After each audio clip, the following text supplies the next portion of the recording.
How's it, everyone? Welcome back to Hawaiian Horology. On today's video, we're going to be comparing and contrasting these two mid-tier luxury watches. Very close in price, but more importantly, we're going to be focusing on the OEM rubber straps. We're going to be comparing and contrasting, I guess, style-wise, comfort, fit, feel of these two straps. And at the end, we're going to have a surprise competitor to throw into the mix, so stay tuned. Here we go.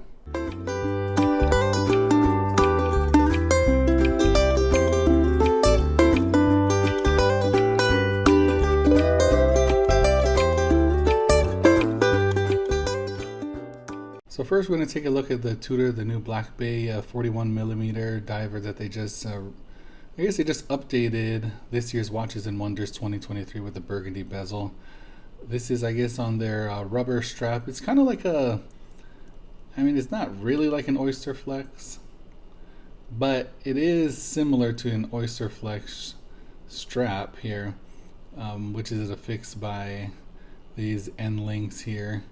And it has a beveled running down the middle here with a fold over clasp with the micro adjust, sort of like the Rolex Glide Lock, but this is actually more glidey than the Rolex Glide Lock because it kind of springs back and forth and it always snaps into place when you let it go.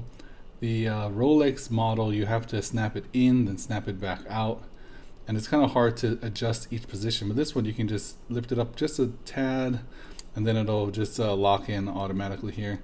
The underside has the iconic Tudor snowflake. I guess it's just kind of to air out your wrist, give some space between the rubber strap and the wrist. And as for comfort wise, this one fits very nicely on the wrist here, and as you can see, it looks nice on the wrist. When the rubber strap, I want to show you it on the Omega, when the rubber strap is affixed to just the side of the case, and I guess this is where the spring bar is right here, it kind of flares out.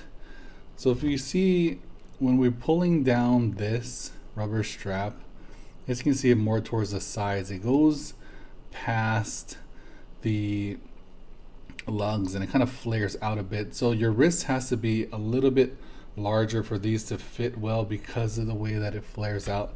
But the way that this watch is affixed to the end link here, it just can go straight down from the end link, and as you can see, it goes actually a little bit inside of the end link here. Let me take it off real quick. When we're going straight down, this thing can go straight down just like this, so it can fit on a smaller wrist, whereas this one, as we're looking at it, it flares out. So you might need a little bit larger wrist, or it is going to just kind of flare out of your wrist. But I have larger wrists, so it doesn't affect me too much, this flare here. But the Tudor is a very well made strap. It's very soft, very supple, very pliable, and it is soft and supple, but it isn't too soft that it can't support the weight of the watch. And I think the end links do help with supporting the weight of the watch here. So now we're going to look at the Omega rubber strap, and I think design wise, with these two stripes going down each side, and of course the color, the Tudor one is just straight black, so I mean, I don't know if they could even make a burgundy one. I'm not even sure how it would look with the burgundy color match with the bezel. Might look good, might not, who knows. But this one, I think style wise and design wise, I think this is better. And even though it doesn't have the micro adjustments that it does, I think this strap and this clasp here is just way more kind of more elegant and more refined than the Tudors.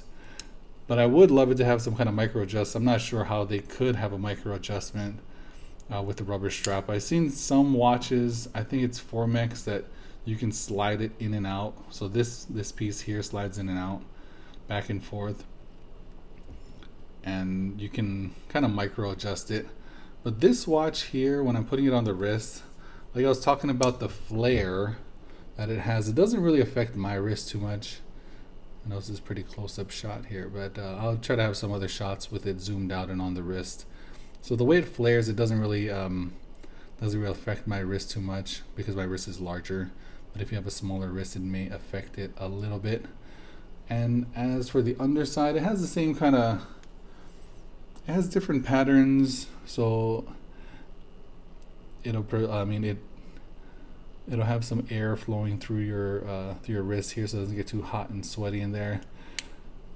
So for me, I think design-wise goes to Omega, but I think the fit and the feel and the function of everything goes to Tudor. So out of these two, I would say the Tudor wins. But the third surprise competitor, Everest here, on currently it's on my 39mm Explorer. I think the fit of this watch, it looks very nice on the wrist here, but these I think this one also would fit the older 40mm Submariners here.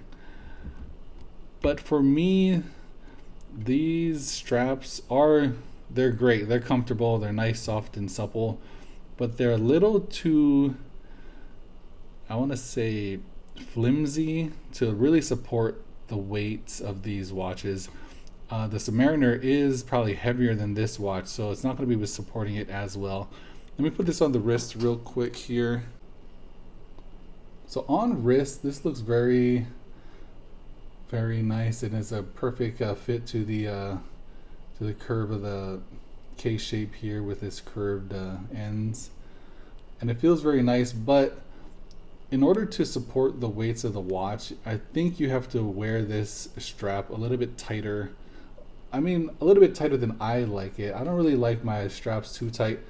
Even as a rubber strap or a NATO strap, I like it a little bit loose. I don't like it pulling on my arm. I don't like seeing this. See this little indent here? I really don't like seeing that. And I don't like how it fits on my wrist. So I normally take my watches one out from where it should be. So it has a little bit more play on the wrist, and it's not really squeezing my wrist. So, but this is a great strap, and it's like $225 retail. If you can find it used, I'll get it used. But it's a nice feel. It's something nice. So when you want a little bit of change on your watches, but I don't think these straps can really compare to any of the OEM straps from either Tudor or Omega here. So again, my winner of the three is the Tudor for fit and feel, but design-wise, I mean, I think the Omega is just like the complete package here with this deployant clasp. It's just 100% class. This is great as well, but this looks a little more on the tooly side, where this is a more refined product, a little more refined finish. But let me know which one you think is better, and if you have any other brands besides Everest that you've tried for rubber straps, let me know in the comments below. But thanks again for watching. Shoot!